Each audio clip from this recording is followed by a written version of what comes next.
Hey, what's going on, Who That Nation? It is yours truly, TJ Jones, the host of the State of the Saints podcast. And some of you probably thought about starting your very own sports podcast. Well, let me help you out. I want to tell you a little bit about Anchor. Now, if you haven't heard about Anchor, it's an easy way to make a podcast, and it's free. You don't have to worry about paying a bunch of money each month. There are creation tools to allow you to record and edit your podcast right from your phone or your computer. Anchor will distribute your podcast for you, so you don't have to worry about that. So it can be heard on apps like Spotify and Apple Podcasts and many, many more. You can make money from your podcast with no minimum listenership. So go to anchorfm.com and start your very own podcast today. It's everything you need to make a podcast in one place. Hey, what's going on, Who That Nation? It is yours truly, TJ Jones, the host of the State of the Saints podcast. And good morning to you, because I am recording this video and doing it live for those that are watching it live. I'm doing it on a Monday morning. And I want to say thank you for checking this out, taking the time out of your day, evening or night, to check out this video. I wanted to go ahead and get ahead of the curve because I know that my inbox and my emails are going to be flooded with this question. So I just thought that, hey, what the heck? I might as well go ahead and talk about it. Should the New Orleans Saints sign Leonard Fournette? Now, for those that are wondering, why am I talking about Leonard Fournette? You probably didn't find out because, this story actually came out less than an hour ago, okay? The Jacksonville Jaguars have decided to move on from running back Leonard Fournette. Leonard Fournette was the fourth pick in the draft, I think, back in 2017, if I'm not mistaken. We know he came out of LSU. For those that follow the LSU Tigers, the Saints and the LSU Tigers are kind of conjoined. I mean, you rarely ever see somebody that's a fan of the Saints and not a fan of the LSU Tigers, but we know that he comes from New Orleans, man. He's a New Orleans native. He graduated from St. Aug. Shouts out to all the Purple Knights out there, you know what I'm saying, the Marching 100. Y'all know how it go. He has had an up and down career. It's not a surprise to me that the Jacksonville Jaguars did decide to release him. It's not a surprise to me at all. And before I start to get into why I feel that way, I just want to give a special shout out to everybody in the chat that's following in. I see Maria here, Leo, Shamika, Bucks, Mike. Special shout out to you guys. But to answer your question, do I feel like the New Orleans Saints need to sign Leonard Fournette? Absolutely not. Okay, absolutely not. Look, Who That Nation, I'm just going to be honest with some of you out there. We need to stop acting like we're desperate, okay? Like, it just seems to me like every time a free agent with a name, anytime a young rookie coming out of college with a name, we want the Saints to go out there and move heaven and earth to sign those guys. I mean, it's just the truth. We are so desperate in the Who That Nation. And we're not acting as if we are the same team that have won more games than any other team in the NFL over the past 3 seasons. This isn't like we're talking about a New Orleans Saints team that's 7-9 or 8-8 for the last couple of years. The Saints have won 13-3 in consecutive years, and then they went 12-4. So for all those people out there that are complaining and talking about the New Orleans Saints and talking about how they need to sign this person and that person, man, like really, like seriously. Like, it's not even that necessary. It's not even that deep. And look, I get it, man. You want the Saints to maximize their potential. You want to make sure that they dot every I and cross every T. But that's not how football works. That's not the reality of things. The reality is you're going to be strong on one side of the ball. You're probably not going to be as strong on the other side of the ball because there is a such thing as a salary cap. And you have to make sure that you actually putting a plan in place to make sure that you have the right players and keep those guys that are core guys. Notice I said core guys because I'm about to transition into really why I feel like the New Orleans Saints should never, ever touch Leonard Fournette. I have a lot of respect for Leonard Fournette as far as, his upside, his skill, and his ability. but I don't respect Leonard Fournette about the way that he has carried himself from the time he was in college to the time he has been in the pros. Leonard Fournette has been lazy. He has been lazy. He has been disrespectful. He has been a guy that has been a team killer. He has been one of the main reasons why the Jacksonville Jaguars have not been back to the AFC Championship game since they played the game against the New England Patriots. And like I said, I know a lot of people out there, you probably know Leonard Fournette personally. You probably know him. You probably seen him walking around. You probably seen him grow up. And you probably have an emotional investment in him. But I do have a problem with people that have all the talent and ability and skill in the world and they don't utilize it. You look at somebody like Leonard Fournette. I mean, this guy's like 6'1", 6'2", about 240 pounds. This guy has not been in shape since he's been in the league. He has not really lived up to the expectations. I mean, you're a fourth pick in the draft, and he has not done what a lot of people would think that he would do. Like when you think about the top running backs in the National Football League, he's nowhere in the conversation. And it's sad because he has been one of those guys that have been the topic of conversation coming out of college to be the next Adrian Peterson.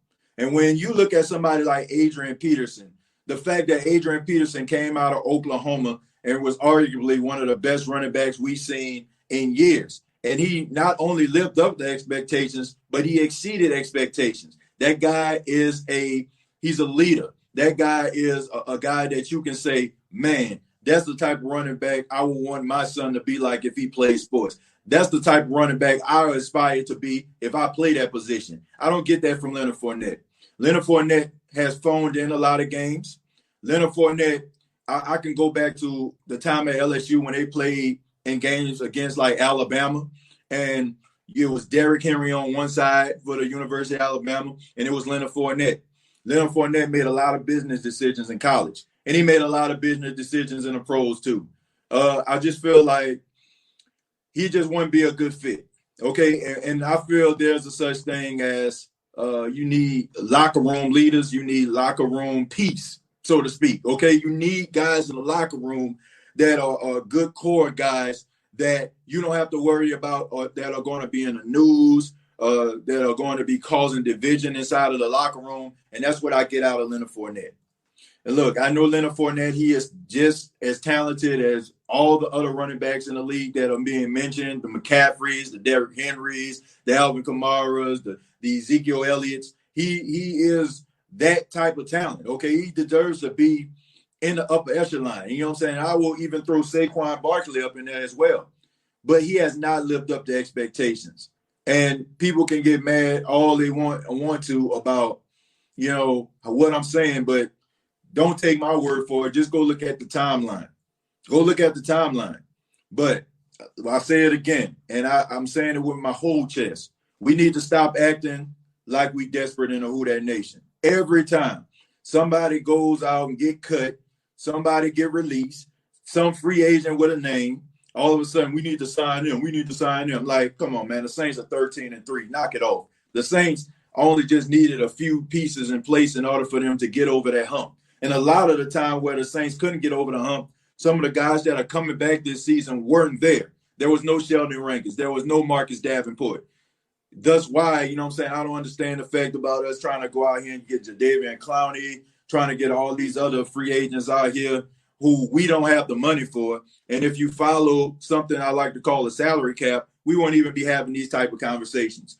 A lot of you probably play Madden and you probably turn the salary cap off so you can get whoever the hell you want. But it don't work like that in the real world, in the real National Football League. There's a salary cap. And how can you fix your lips to say, oh, the Saints need to go out here and get this guy when my inbox and my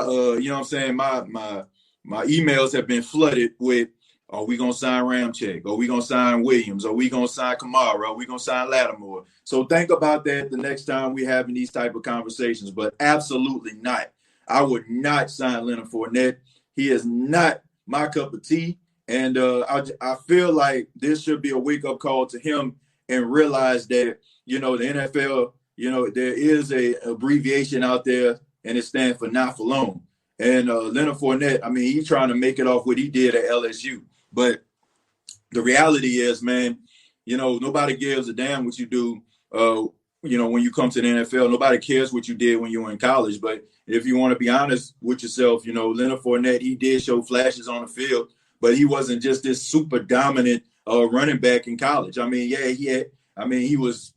he ran over Ole Miss, okay, but who doesn't run over Ole Miss? You know what I'm saying? Where were you when the games mattered most?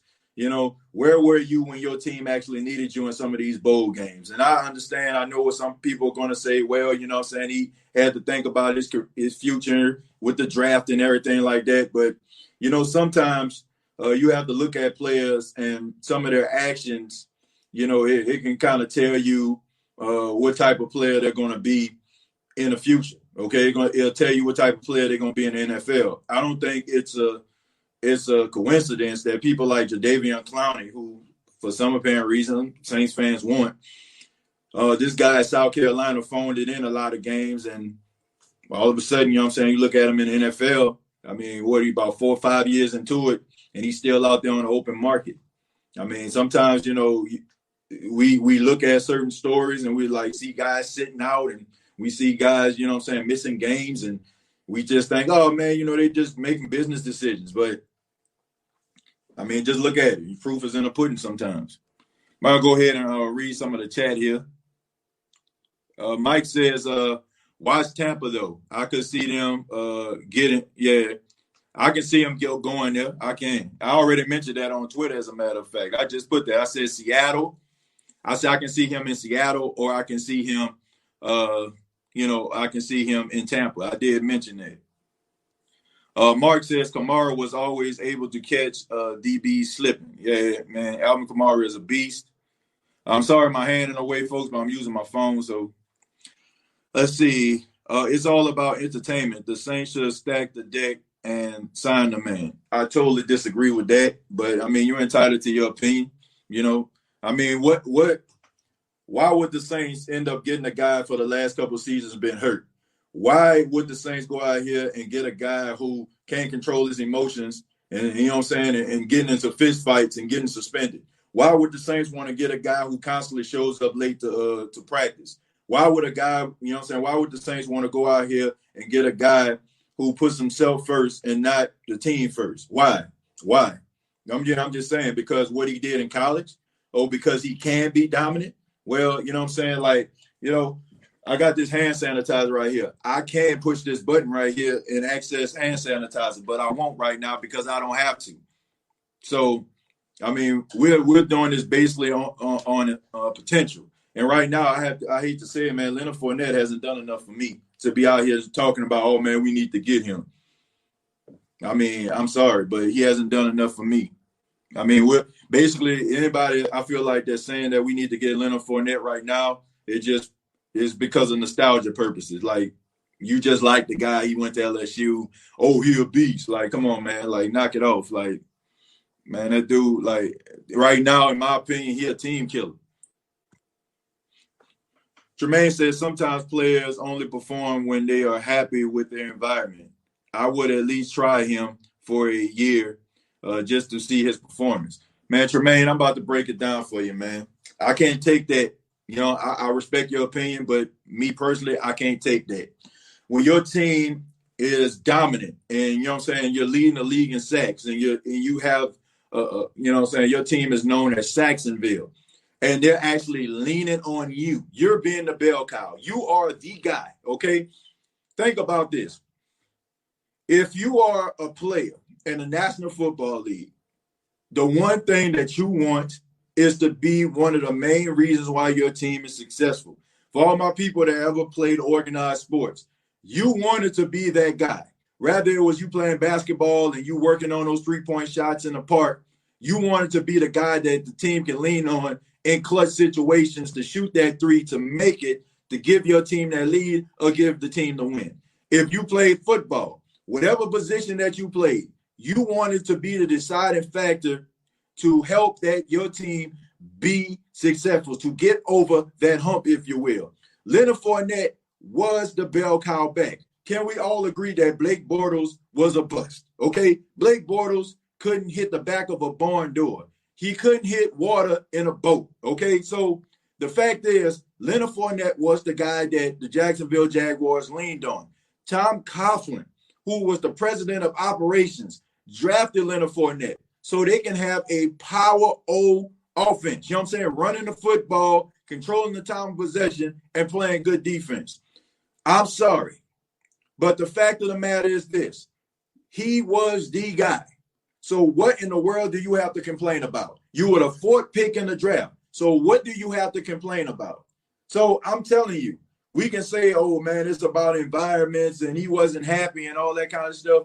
What makes it, I mean, what's going to make him more happy in New Orleans than he would be in Jacksonville? Because as much as we talk about how the Saints don't run the football, as much as we talk about how Saints need to run the football, run the ball, run the football, how in the world is he going to be more happy in New Orleans than he is in Jacksonville? Oh, because he winning? Well, he was winning in Jacksonville.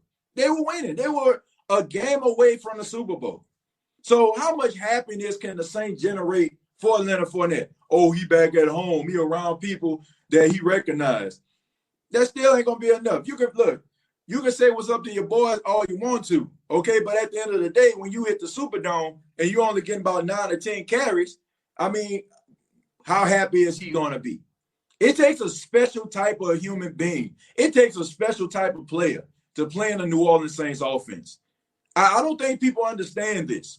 You might have 120 yards one week and then have 19 the next. You might rush for 110 yards one week and have 23 yards the next. How happy can you think a guy like Leonard Fournette, who I see as a guy that wants to be the center of attention and wants to be that integral part to a team's success, how happy is he going to be in an offense where he barely is going to get the football?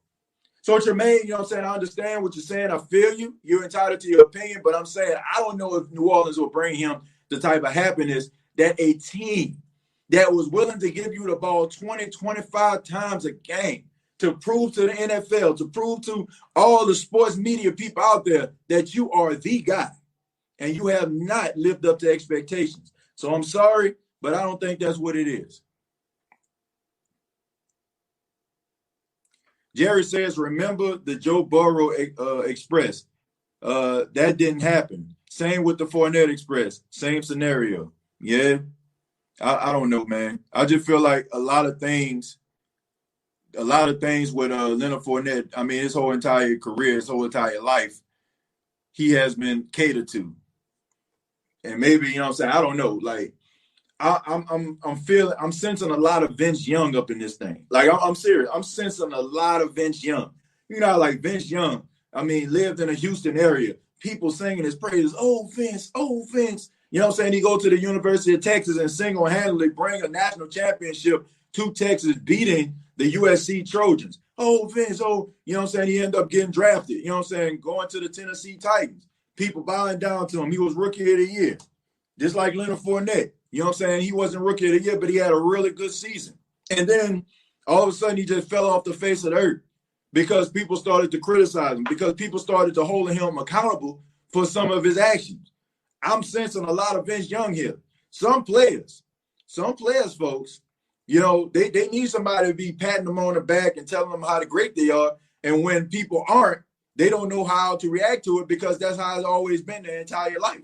I feel like everything has been catered to Leonard Fournette. I mean, think about this. Leonard Fournette football games were being played on ESPN. They was giving him the Sebastian Telfair, LeBron James type treatment. You know what I'm saying? You remember when LeBron games, when he went to St. Vincent, was all up on the TV? It was the same way with Leonard Fournette. Leonard Fournette was at the All-Star game, you know what I'm saying, for high school and stuff.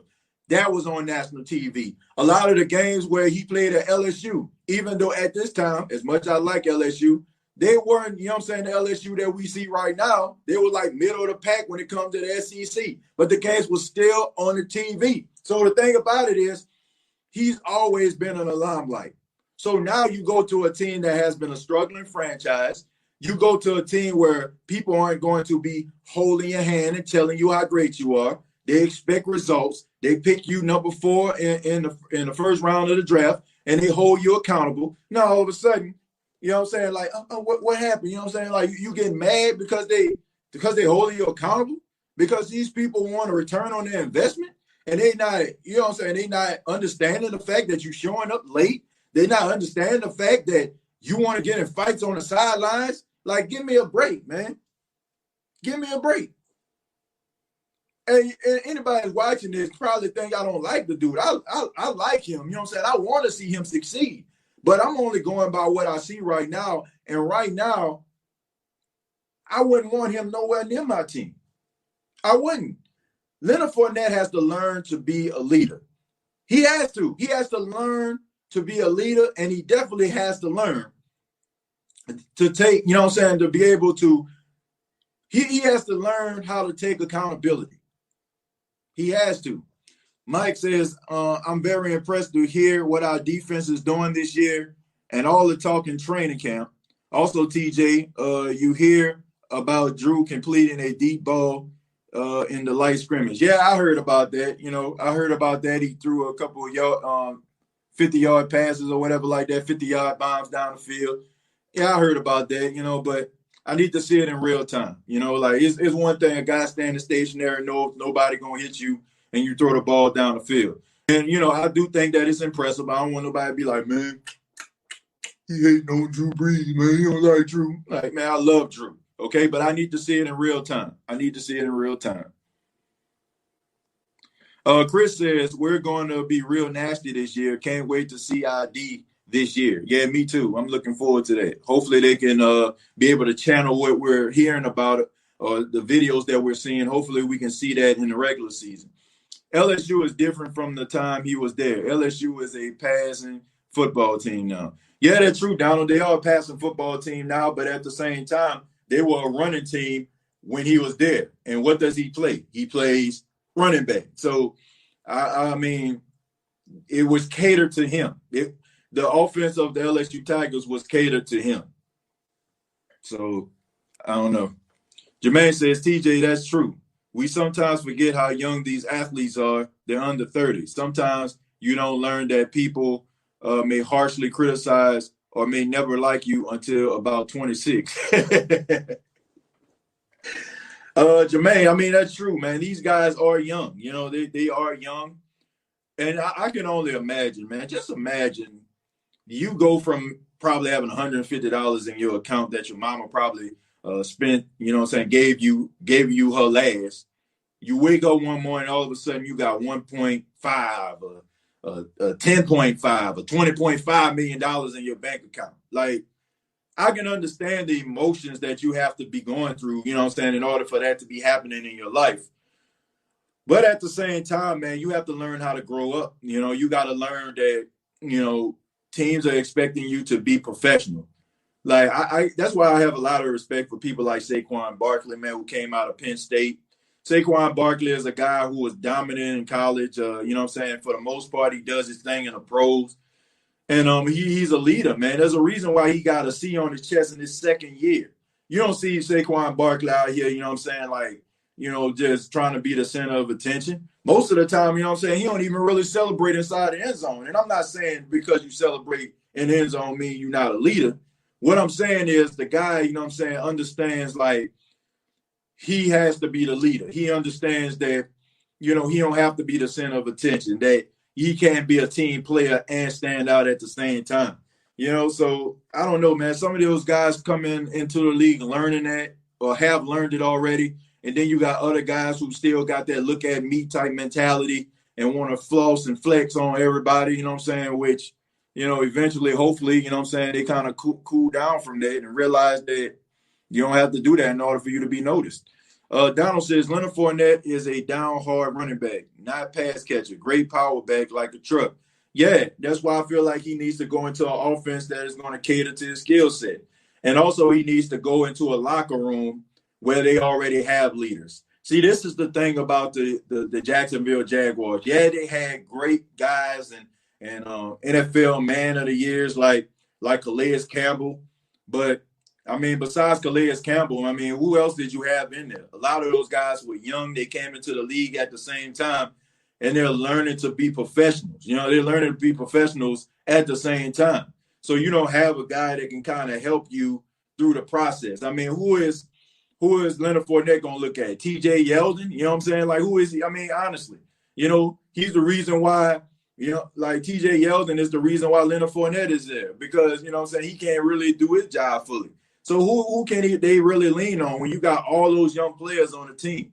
If you look at the way that the Jacksonville Jaguars have restructured their team over these last couple of years, the people that have been in the news, the most outspoken people, the cast of characters that they have, none of them are still there. Jalen Ramsey is gone. You know what I'm saying? I think Ngakoue is gone. You know what I'm saying? You got Leonard Fournette gone. These are the guys that have been the usual suspects when situations have been going down in Jacksonville. These have been the guys that have been in the news, and they have gotten rid of those guys.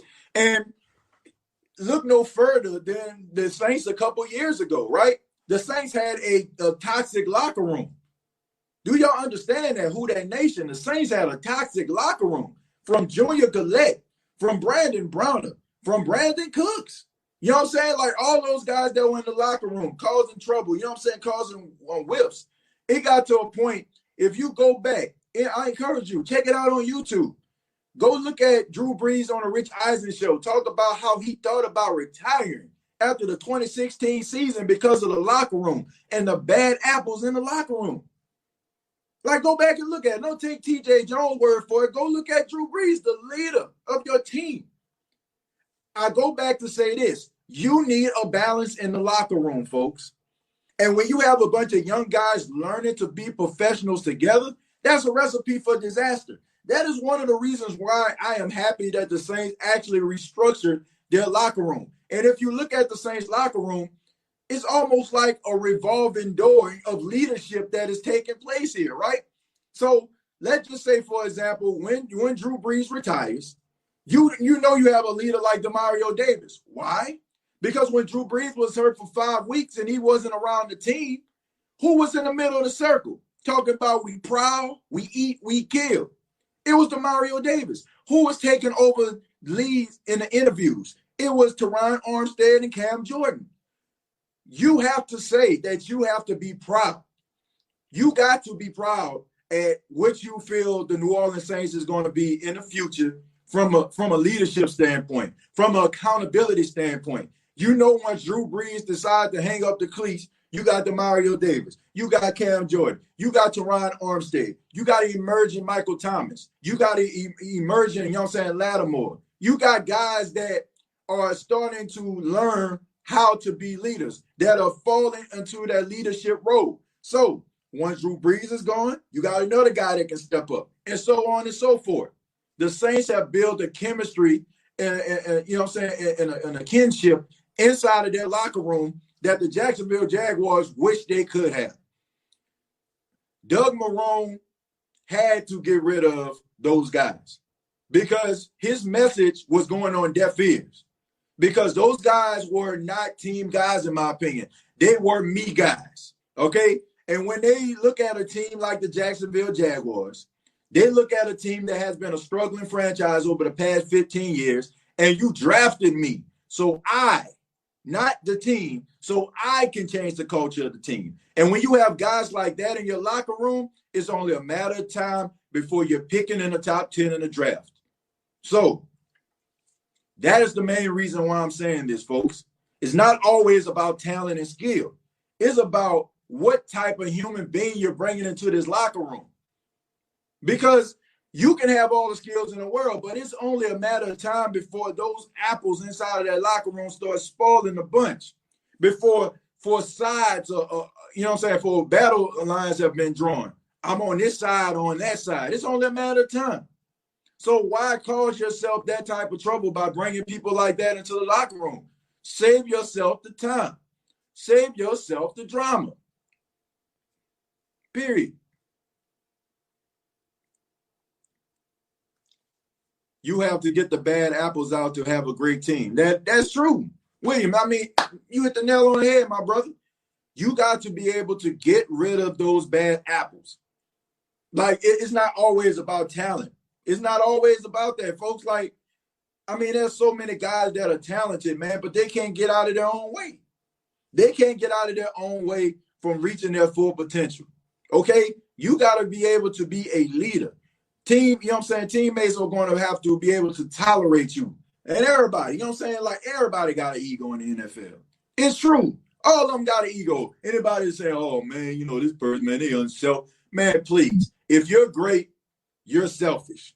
You know what I'm saying? You may not be selfish to a point where, you know, you dismissing the media or you dismissing your team, but you have to have a level of selfishness in order for you to be great. But you got to be able to channel that selfishness. It can't be about you all the time. It got to be about the team first. Okay? I mean, it's okay for you to be selfish when it comes to wanting to be great for, you know, like, I mean, you hear all the time about the, you know what I'm saying, some of those great players, you know, how much they have to sacrifice some of the things in their life, rather it be relationships, you know what I'm saying, rather it be time spent with their friends, you know what I'm saying, because they're working out or they trying to do those little things to get themselves to that elite level. There has to be a level of selfishness, but it cannot be the type of selfishness where your teammates just despise you so much that they don't even want to be around you. You got to be able to channel that, folks. That's how you generate success. Tro says Pelican Nola was going to have the number one pass defense when we signed 800-year-old Champ Bailey. Right, man. I mean, nostalgia, you know, nostalgia. Wow, John Thompson died. I missed his commentary on the game. Yeah, TJ, man, rest in peace to former Georgetown Hoya coach John Thompson. Man, we all know, you know, especially if you grew up in the 90s, you know what I'm saying, the mid-'80s and stuff like that, like you knew what John Thompson actually meant to college basketball as well as, you know, African-Americans, man. Like, to see a guy that looks like us perform at a high level, teach these basketball players how to be men. I mean, we all know about some of the great players that he had, you know, on his squad. I mean, we know about people like Patrick Ewing. We know about Allen Iverson, man. I think, you know, if I'm not mistaken, I think Alonzo Mourning played for him. I mean, you had like so many other great players that were out there that he inspired, man. If they didn't end up going to the NBA, they end up being coaches. So John Thompson is a guy that a lot of people respect, you know, and he's definitely going to be missed, you know, because he was an incredible coach and even an incredible human being for everybody that talks about him. So definitely, man, definitely rest in peace to John Thompson. Great coach. What is Leonard Fournette disconnect? Is he wanting more money? Is he wanting an already winning organization? Is he wanting a different offense? Is he critical over teammates or coaches?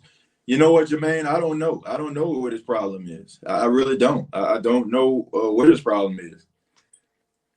I don't know, man. This is just me, okay? This is just me. I don't feel like there's any greater feeling for a team to draft you and you go into a struggling franchise and they're drafting you with the highest draft pick they have, okay?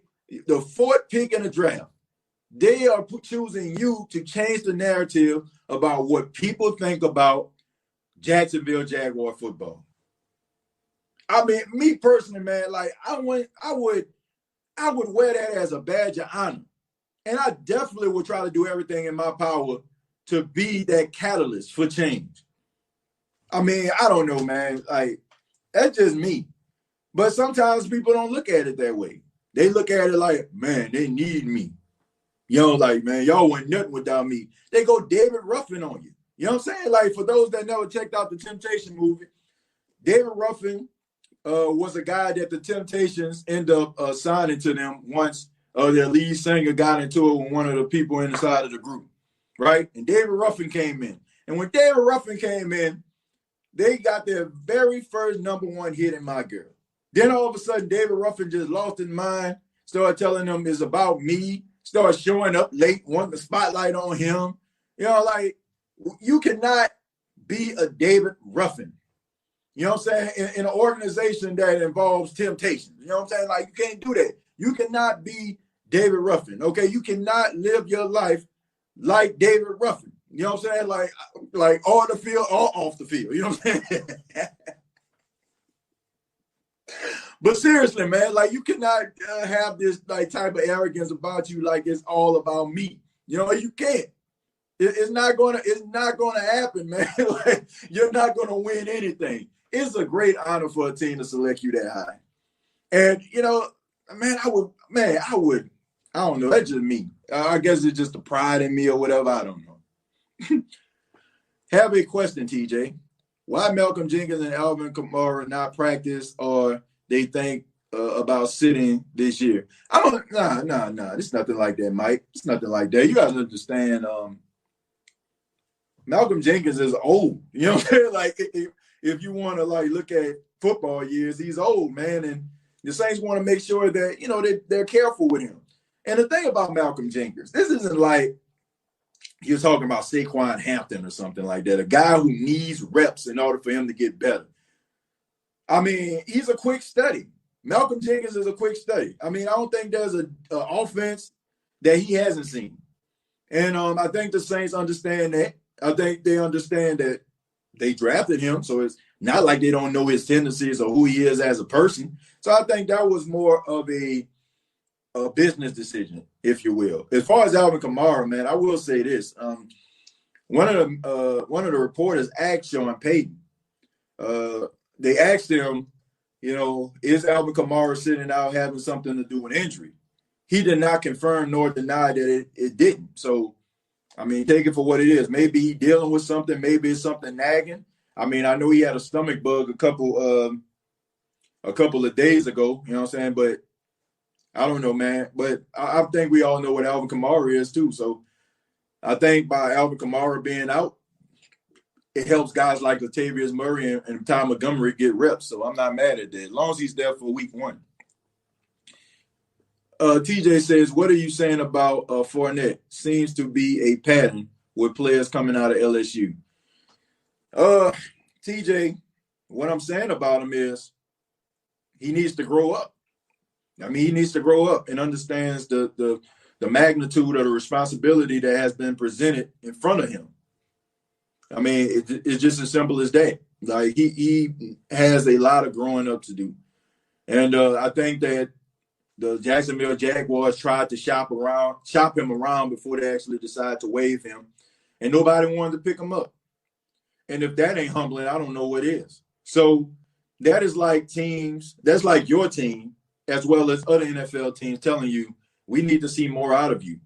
And you can't just make it off what you did in college. You just can't. You know what I mean? Like, you have all the talent in the world, but if you're not being responsible off the field, taking care of your body, making sure that you're not in any type of trouble, if you're not being a professional, showing up on time, staying later to find out the little small things that you can work on, teams don't want anything to do with you. You can have all the talent in the world. You can have an arm like Patrick Mahomes. You can have the accuracy of Drew Brees.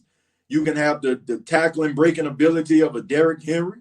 You can have the elusiveness of a Barry Sanders. You can have the hands of a Michael Thomas or Larry Fitzgerald, but if you're not doing the little things to keep yourself in that position, teams aren't going to want to have anything to do with you. So this is a wake-up call for him. But the lucky thing about this is he's young. So he still has an opportunity to change the narrative about himself. I mean, we've seen this with Von Miller, right? Von Miller was one guy who was getting in trouble off the field and not being a professional. And then, he ended up, having to have a conversation with some veterans and stuff like that, and what is expected out of him. And you haven't heard anything else from Von Miller. I mean, he's been carrying himself as a leader, an upstanding citizen in the NFL. So he can change the narrative, man. It's not too late for him, but he needs to make sure that he's handling up on his business. Brandon Williams says, I agree as far as Leonard Fournette goes. However, I do think we need a better power run option to pair with Kamara unless Murray goes nuts this year. Brandon, me personally, I feel like the reason why we didn't see this is because the Saints haven't used him. They didn't use him. They have not used Latavius Murray the way that you should be using a guy, you know what I'm saying, like that is a power runner. I haven't seen enough out of him for me to say, oh, somebody better than him. He hasn't gotten an opportunity. He has not gotten the opportunity to step on the field, handle up on his business, and also give us a good sample size of, is this guy the guy or he's not the guy? I feel like anybody that's being critical of Latavius Murray is being unfair. Because the guy, when he comes into the game, he shows flashes. Anytime Sean Payton has asked Latavius Murray to answer the call, he has. We seen it in the Houston Texan game, right? He was barely even used in that game. But he kicked off a 31-yard touchdown. When Alvin Kamara was out for those 2 games, he ran for 100-plus yards in 2 weeks.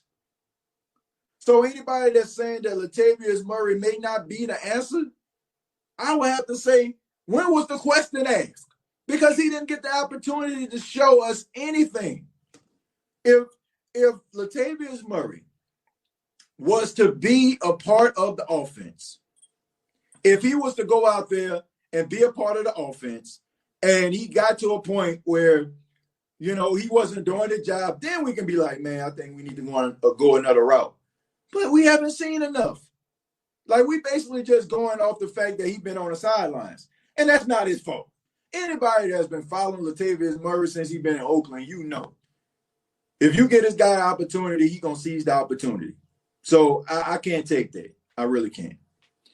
But, folks, I'm about to go ahead and get up out of here, man. I just wanted to answer that question about Leonard Fournette. But I encourage you all to check out the State of the Saints podcast tonight at 7 Eastern, 6 Pacific, 6 Central. Of the State of the Saints podcast, we'll have a special guest, NFL Network reporter Steve Weiss will be on the show.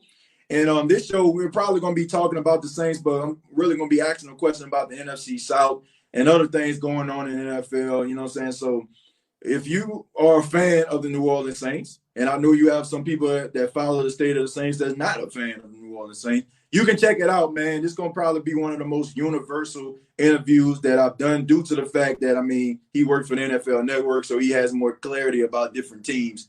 So check it out, man. 7 Eastern, 6 Central, the State of the Saints podcast, special guest, Steve Weiss. You all have a great day, evening, night. Thank you for checking out the State of the Saints podcast. And like always, all I got to say is, who dat?